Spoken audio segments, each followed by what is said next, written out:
Le domaine linguistique n'est pas à l'abri des débats de ce que j'appelle l'alpha et l'oméga.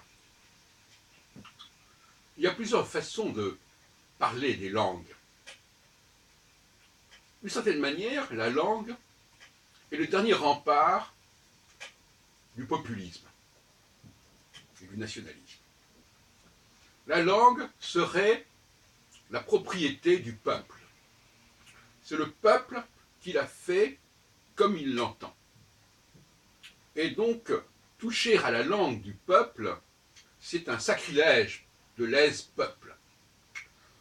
À l'encontre de cette position qui voudrait que la langue soit une vache sacrée, qui existe du fait du peuple et du fait du langage que le peuple utilise, et qui constitue le ciment par excellence culturel, à la fois au niveau de la forme et du fond, parce que la langue est aussi porteuse énormément de fond, elle crée des connexions sémantiques, etc. etc.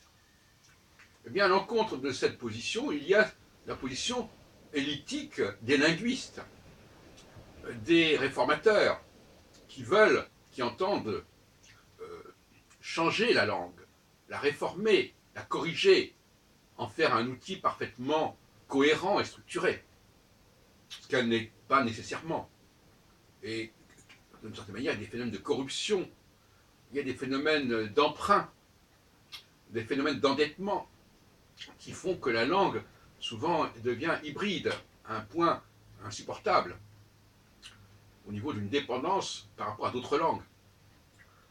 Je ne parle pas du fait que les gens parlent telle et telle langue, je parle de l'intrusion dans une langue donnée d'une autre langue. C'est pas la même chose. Hein. Ne confondons pas les arguments. Il s'agit de la question, comme vous le savez, ceux qui suivent les émissions, c'est de constater qu'il y a des milliers, des dizaines de milliers de mots français qui sont passés en anglais. La question n'est pas de savoir s'il y a des gens qui parlent plus anglais que français. Ce n'est pas le débat. Vous savez quoi, le débat est déplacé.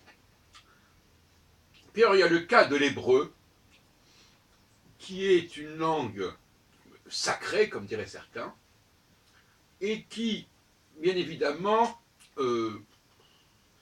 n'a qu'un intérêt limité. On ne voit pas l'humanité demain parler l'hébreu. Déjà, l'hébreu est bien mal parti, même dans le milieu juif. Chez les religieux juifs, ils connaissent à peine la langue hébraïque, ils ne savent que l'alphabet, donc ils ne la parlent pas. Et en Israël, il y a un communautarisme lié aux différentes origines géographiques des citoyens juifs, je ne parle pas des arabes, c'est un autre sujet, qui fait qu'on parle beaucoup le français. D'ailleurs, on a posé la question récemment, pourquoi Israël ne ferait pas partie du monde francophone. Il a toute raison de le faire, vu le nombre de personnes qui parlent français, parce qu'elles viennent de France, mais surtout elles viennent du monde arabo-musulman, maghrébin, etc. Et il y a aussi l'invasion de mots français, en tout cas européens, dans la langue hébraïque moderne. Tout ça fait de cette langue qui est très peu parlée finalement, et très peu maîtrisée, et que moi-même j'ai eu le bonheur ou le malheur d'apprendre quand j'avais une vingtaine d'années.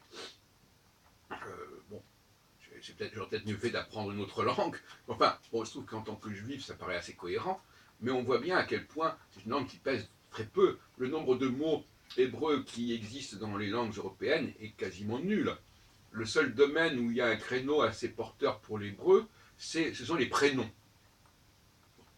Il y a probablement une centaine de prénoms qui viennent de la Bible. Et bien entendu, au-delà de la question de la langue hébraïque, il y a évidemment la littérature hébraïque, mais qui ne nous est connue qu'à travers des traductions. Je pense bien entendu à l'Ancien Testament. Bon. Donc, finalement, nous avons là trois candidats, si on peut dire, pour le XXIe siècle, en dehors d'autres considérations qu'on pourrait avoir comme le chinois ou je ne sais pas quoi. L'anglais, le français et l'hébreu, qui ont chacune des raisons propres d'être candidat, si on peut dire, si tant est qu'il y ait une élection dans ce sens, pour les départager. Mais l'anglais a du plomb dans l'aile parce que c'est une langue absolument ahurissante. Moi-même, quand je vais au cinéma voir des films américains ou anglais, je passe mon temps à compter le nombre de mots d'origine française qui sont utilisés à chaque minute.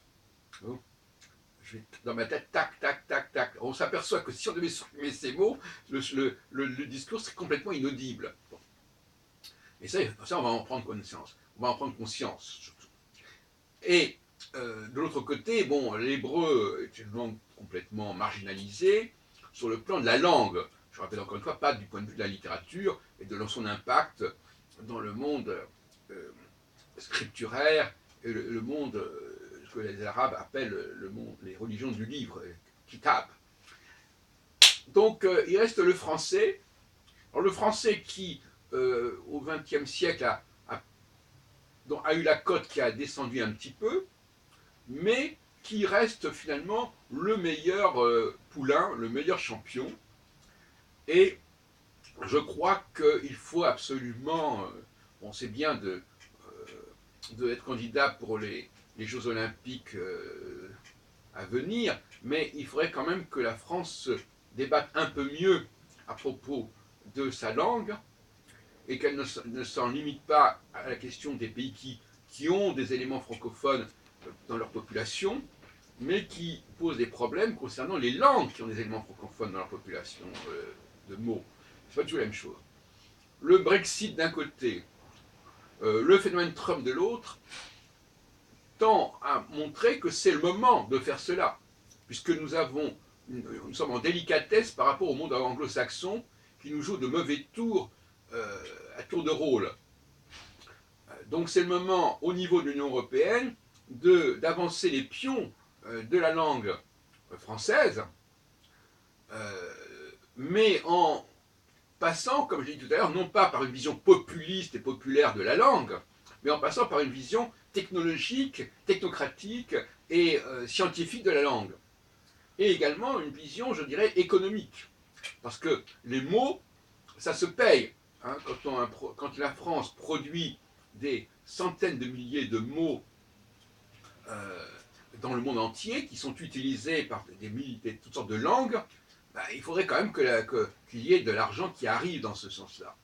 Hein, ou alors les gens n'ont qu'à changer de langue.